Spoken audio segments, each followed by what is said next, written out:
My mother would have known that she had been deceived. She was failed not just by a rogue reporter, but by leaders at the BBC who looked the other way rather than asking the tough questions. Have you ever witnessed the exact moment a family breaks beyond repair? That moment when words become weapons and silence becomes a choice? Because what happened inside Buckingham Palace wasn't just another royal scandal. It was a detonation that shattered centuries of tradition in a single morning. Picture this. It's 5:47 a.m. The palace corridors are dark.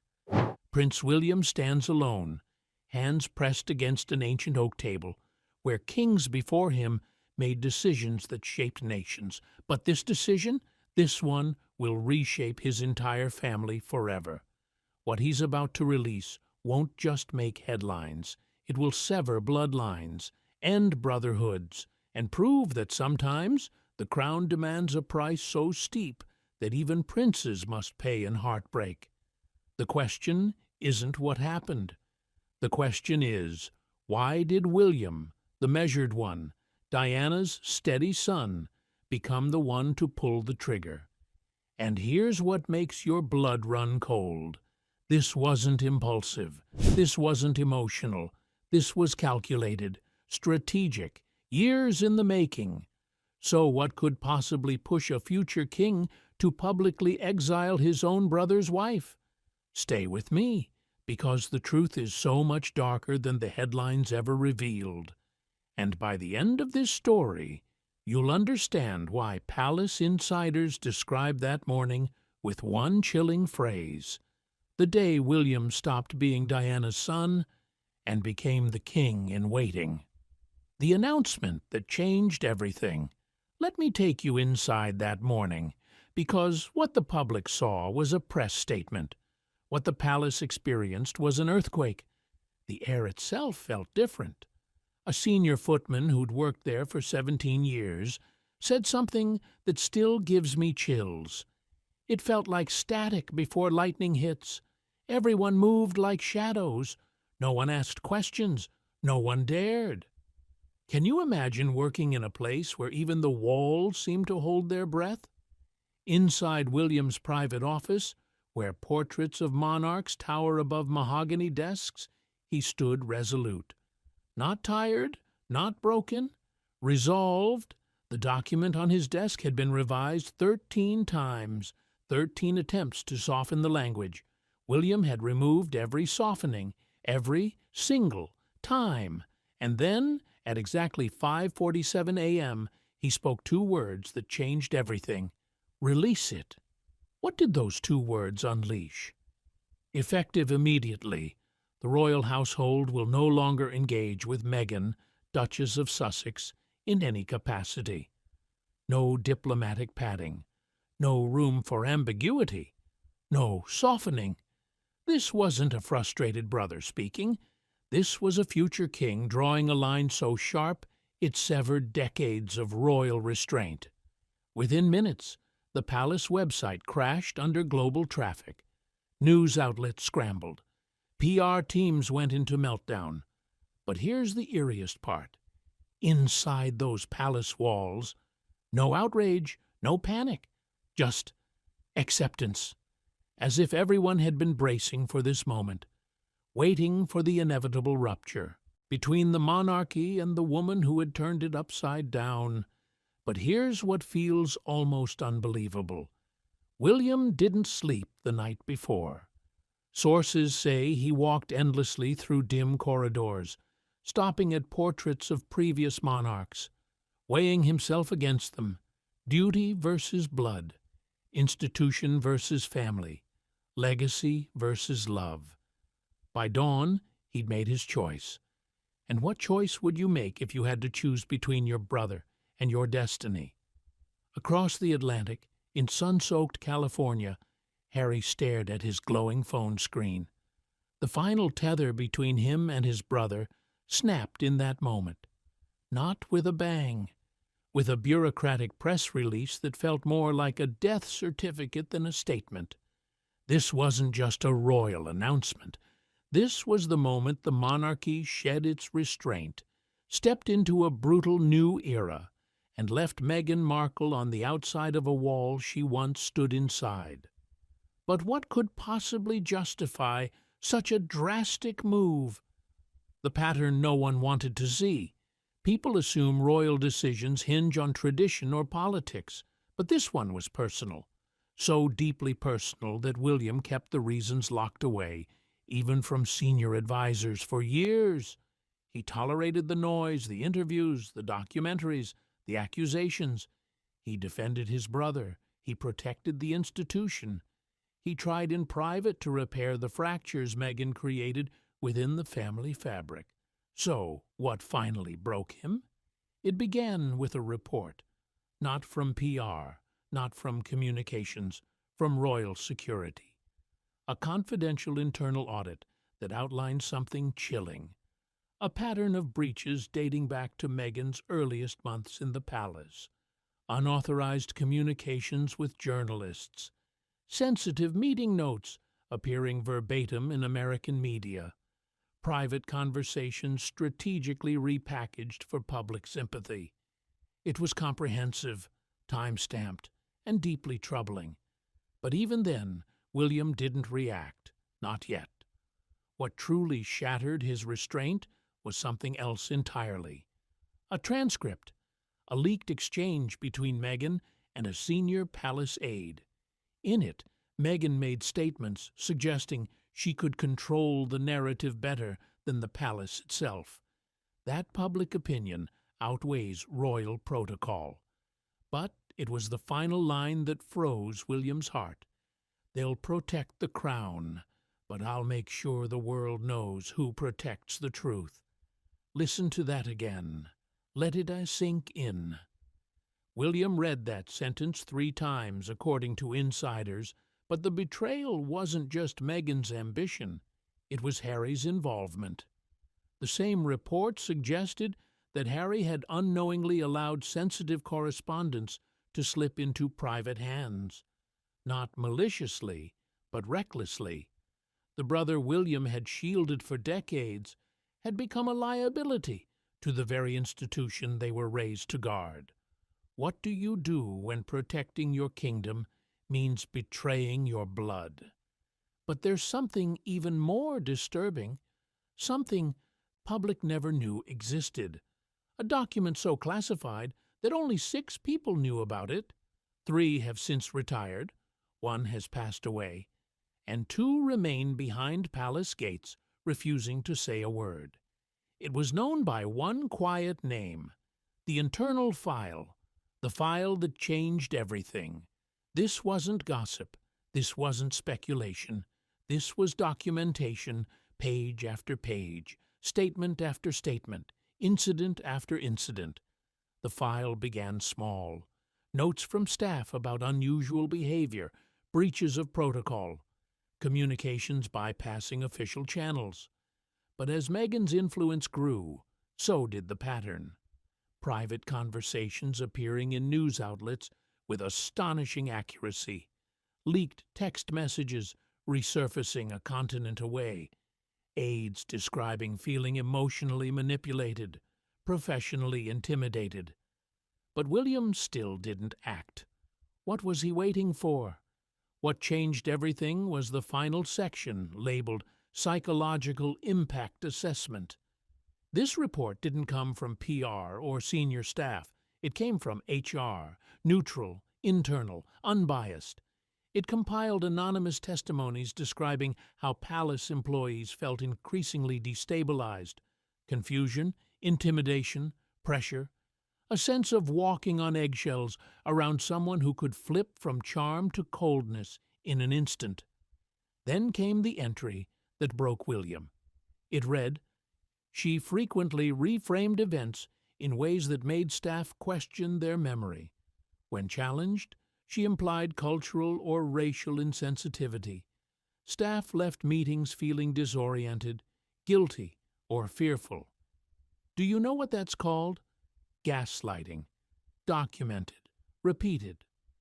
William closed the folder and stared at the fireplace for nearly an hour, according to an aide. He wasn't angry.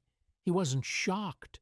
He was devastated because for years he had defended Meghan, publicly, privately, relentlessly. And now the evidence he never wanted to believe sat inches from his hands. That file didn't just expose Meghan's behavior, it exposed Harry's blindness, and it forced William to choose between his brother and the throne he will one day inherit. He chose the crown. But was it really a choice? Or was it an inevitability? Catherine's hidden role. When the public imagines Catherine, Princess of Wales, they imagine poise, elegance, diplomacy. But behind palace doors, Catherine is something else entirely. William's strategist, his stabilizer, his silent force.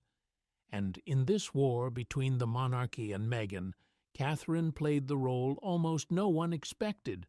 She began noticing the fractures before anyone else, the subtle tension during joint engagements, the forced smiles, the backstage comments Meghan whispered when cameras turned away. Catherine didn't confront.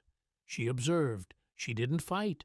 She documented, because she understood something William initially didn't. Meghan wasn't just struggling to adapt. She was strategizing. The turning point came during a small luncheon with aides present. Meghan leaned in and quietly said something Catherine would never forget. "They adore me now, but one day they'll fear me." Catherine smiled politely and locked that sentence into memory. From that day forward, she kept notes, not out of spite, but for protection, not for the monarchy, but for William. She saw him emotionally drained, blamed, pulled between duty and brotherhood. She realized he was fighting a war he didn't prepare for. So Catherine prepared for him. Her notes later became the backbone of the psychological assessment inside the internal file. Precise, calm, detailed, no exaggeration, just truth. But her influence grew even deeper. While William wrestled with emotion, Catherine brought clarity. "You're trying to save everyone," she told him one night, "but no one is saving you." She didn't push him toward harshness. She pushed him toward decisiveness. She reminded him of his future responsibilities, not as a brother, but as a king. And then she said the sentence that changed everything. "Every time you stay silent, she controls the story. End it, for the crown and for us." When the announcement was drafted, William hesitated only once. Catherine placed her hand on his shoulder and simply said, "It's time." That support, quiet, unwavering, powerful, shifted the entire palace. To the public, Catherine was graceful. Inside royal walls, she was the architect of William's resolve. She didn't start the war, but she ensured her husband didn't lose it. The phone call that ended everything. The world knows brothers fight, but not like this, not with a kingdom hanging between them. The final phone call, now whispered about in palace circles like a forbidden legend, was supposed to be a chance to stop the implosion. Instead, it became the emotional earthquake that cracked the monarchy down the middle. The call began with silence, heavy, suffocating silence. "Will, what is happening?" Harry asked, voice shaking. "You already know," William replied. Can you hear the weight in those 3 words? Harry pleaded for time, for understanding. He insisted that Meghan had been misunderstood, misrepresented, mistreated. William countered that Meghan had weaponized sympathy, turning private conflicts into public narratives. But Harry wasn't listening. Not really. His anger drowned everything. "You're punishing her because she told the truth," Harry snapped. William's voice turned cold, precise, surgical. "She told her truth, not the truth, and certainly not our truth." And then came the sentence Harry never recovered from. "She didn't just divide this family. She divided you from yourself." Those words hit harder than any headline. Harry's breath cracked. The silence afterward felt like a funeral, but William didn't stop. "You've allowed her to undermine the crown, to manipulate the institution, to threaten its stability." Harry exploded. "Maybe the institution deserves to be shaken." To that, William whispered something so soft it barely carried through the phone. "Not like this, Harry. Mother wouldn't have wanted this." Harry's reply, a whisper soaked in pain, "You don't get to use her." What followed was the sound of decades dissolving, childhood memories, shared grief, private jokes, all swallowed in a wave of betrayal neither could reverse. And then came the moment everything ended. "If you issue that statement," Harry said, "you lose me." William's response was immediate, final, devastating. "I know." And he meant it. A quiet click, a deadline. Two brothers, once inseparable, now standing on opposite sides of a war neither asked for, but both helped create. Meghan's counteroffensive. The moment William's announcement went public, Meghan didn't panic. She pivoted. Those closest to her said she sat completely still at her Montecito kitchen island, phone in hand, staring at the statement as if reading a chessboard. Not shocked, not blindsided, calculating. Because here's what most people don't understand. Meghan had been preparing for this war long before William declared it. Within hours, her inner circle gathered. Publicists, brand strategists, lawyers, and 2 LA consultants who specialized in narrative rehabilitation. The plan wasn't to respond immediately. That would look defensive.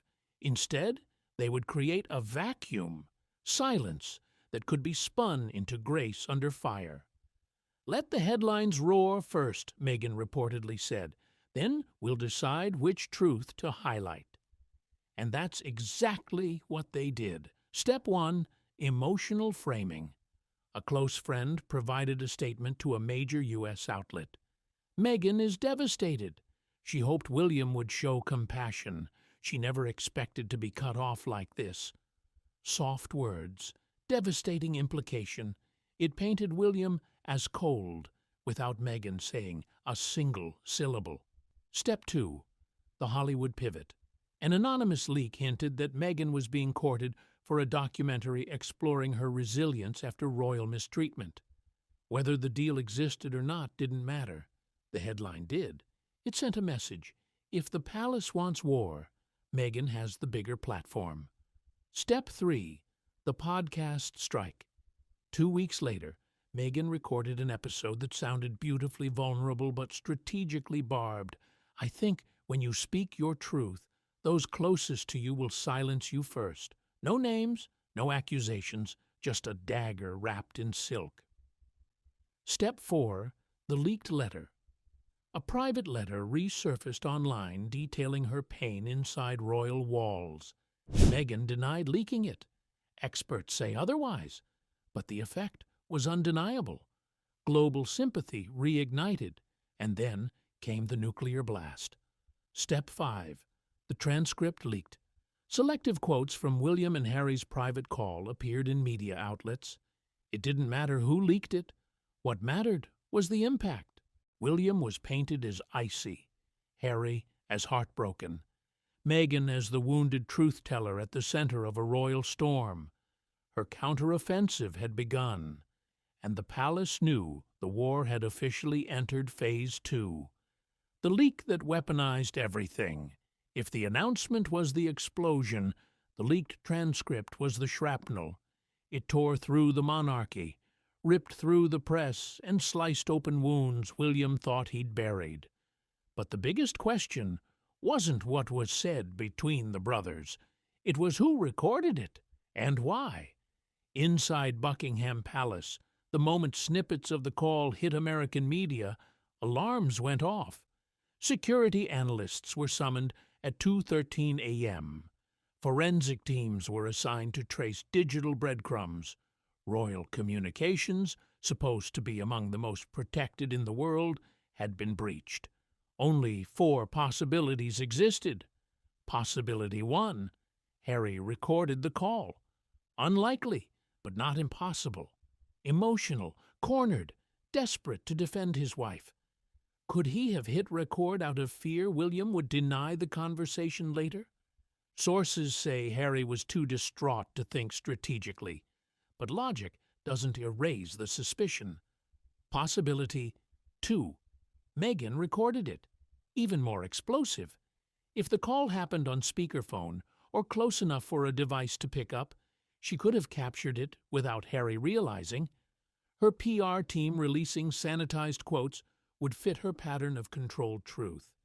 But doing so might destroy any chance of a truce. Possibility 3. A compromised device. Security experts believe Harry's phone may have been infiltrated long before the call, not by Meghan, not by Harry, but by someone looking to weaponize the brotherly divide. A disillusioned insider, a media informant, a Hollywood fixer. This theory terrifies the palace the most, because it means the enemy wasn't Meghan.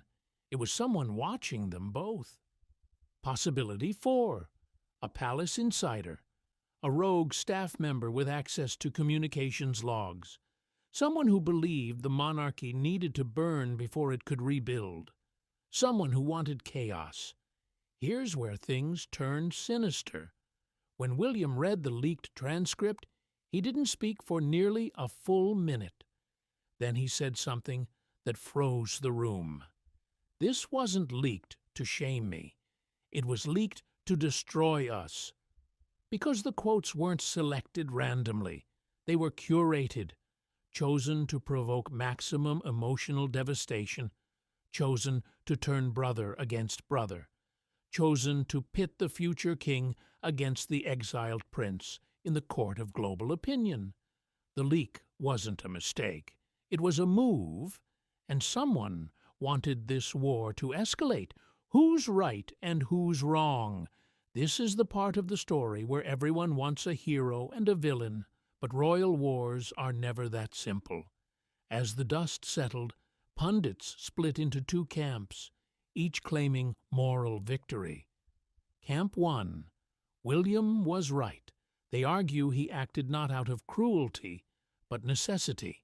Meghan's behavior, according to the internal file, showed a pattern of manipulation, leaks, boundary crossing, and emotional destabilization. William had watched his staff crumble, watched his wife suffer quietly, watched the monarchy become a global circus. He had a duty to protect the crown, the institution, and the family's remaining dignity.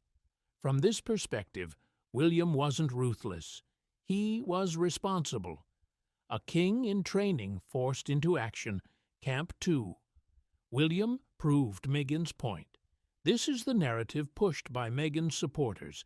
They say the announcement validated everything she claimed.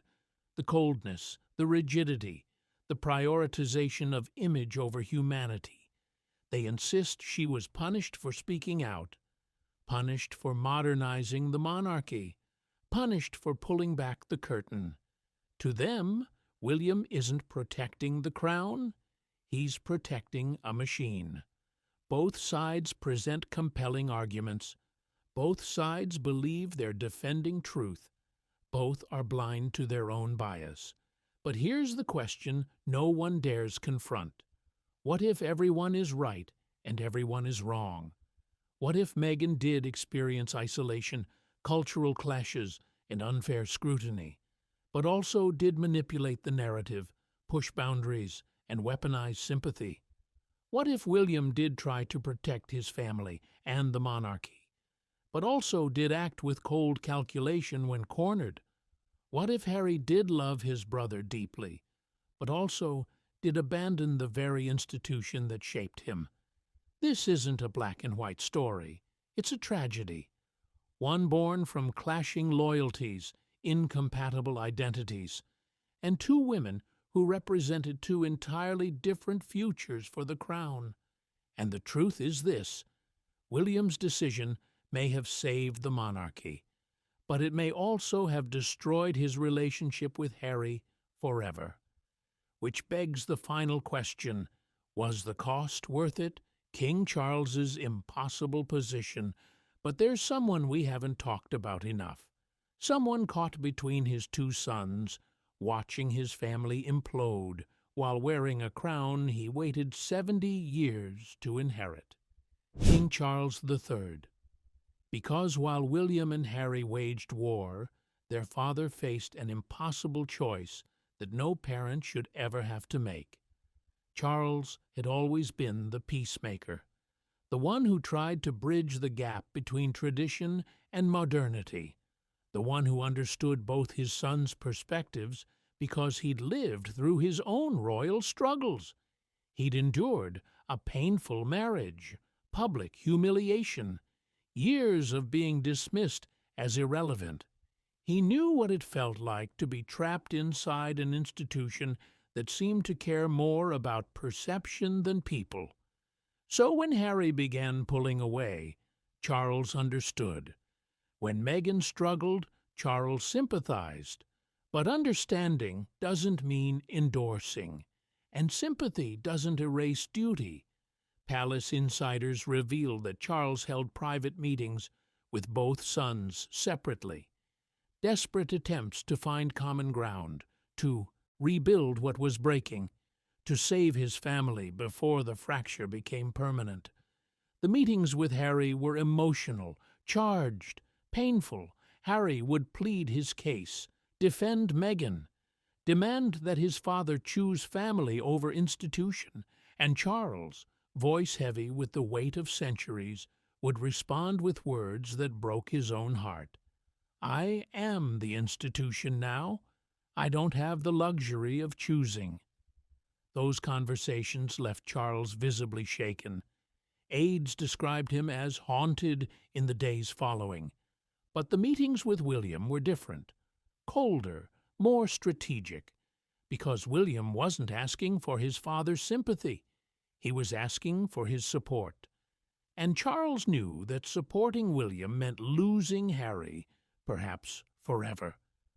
The moment William presented the internal file to his father, everything changed.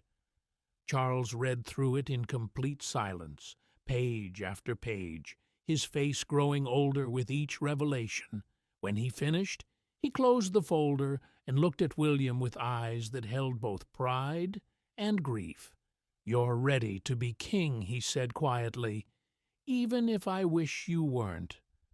That was Charles's way of saying, I can't stop you, and I won't try. Because Charles understood something the public doesn't. The crown survives by sacrificing the people who wear it. His mother knew it, his grandmother knew it, and now his son was learning it in the most devastating way possible. When William's announcement went live, Charles was informed 30 minutes before the world. He didn't try to stop it. He didn't object. He simply nodded and returned to his desk, where state papers awaited his signature.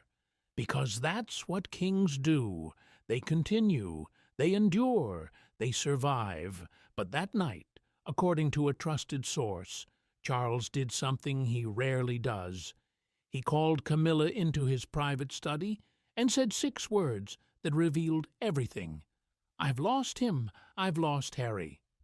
Camilla reportedly held his hand and replied, "You chose the crown. William chose the crown. Harry chose love. No one is wrong, and everyone is broken." That's the tragedy Charles lives with every single day. He's king. He's powerful. He's the head of one of the world's most famous families, and he's helpless to fix what's been shattered. The new monarchy. When William finally stepped back from the chaos, after the statement, the leaks, the calls, the fallout, he faced something he never expected. Silence. A silence so heavy it echoed through the palace halls, through Sandringham's empty corridors, through the very structure of the monarchy he was raised to protect. Because this wasn't just the end of a feud. It was the beginning of a new era, a monarchy without Harry, a monarchy without reconciliation, a monarchy forged in conflict rather than tradition. William knows he will be king. He knows the world will judge every decision he makes, and he knows the crown he inherits will be one reshaped not by ceremony, but by survival. Insiders say he's changed, become sharper, quieter, more strategic. This crisis didn't break him, it hardened him.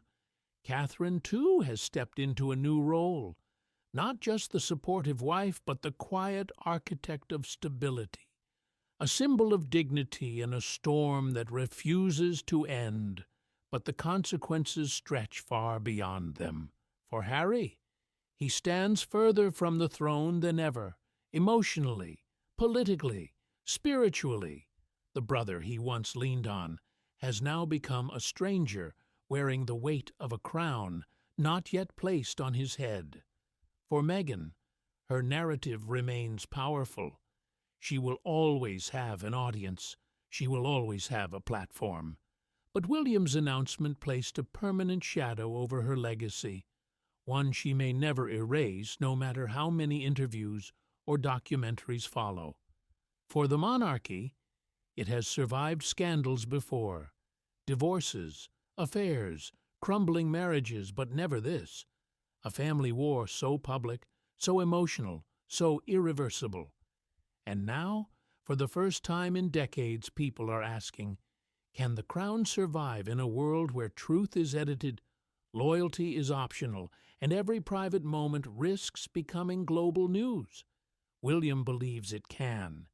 He believes the monarchy must be strong, silent, unshaken, not perfect, just unbreakable.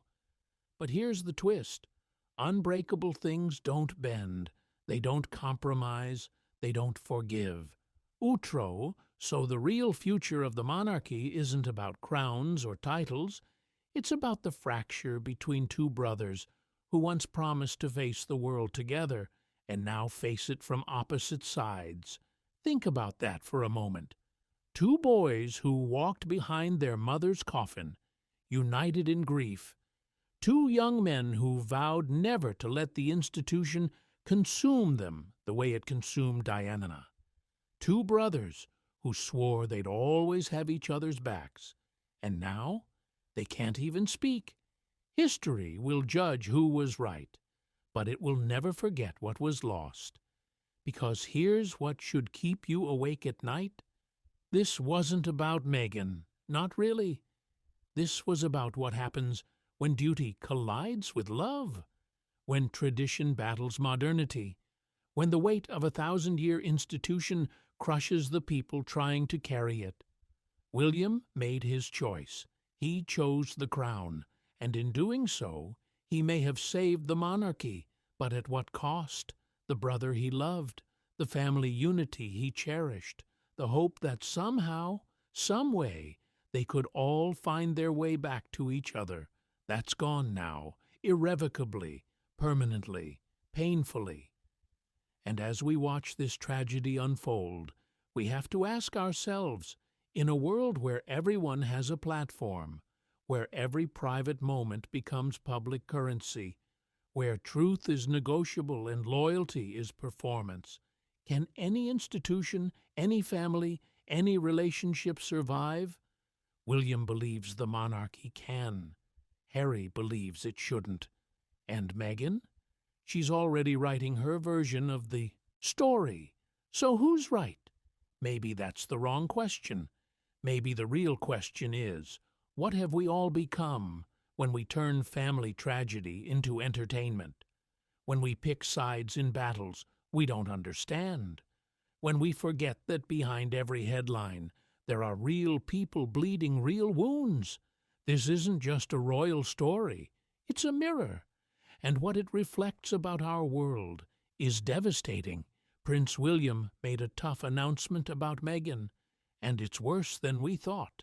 Not because of what he said, but because of what it revealed about all of us. What do you think? Was William right to protect the crown at all costs? Or did he prove everything Meghan said about the institution? Drop your thoughts in the comments below. And if this story made you think, made you question, made you feel something, hit that subscribe button. Because royal drama isn't ending. It's just getting started. Thanks for watching. And remember, in the battle between duty and family, there are no winners, only survivors.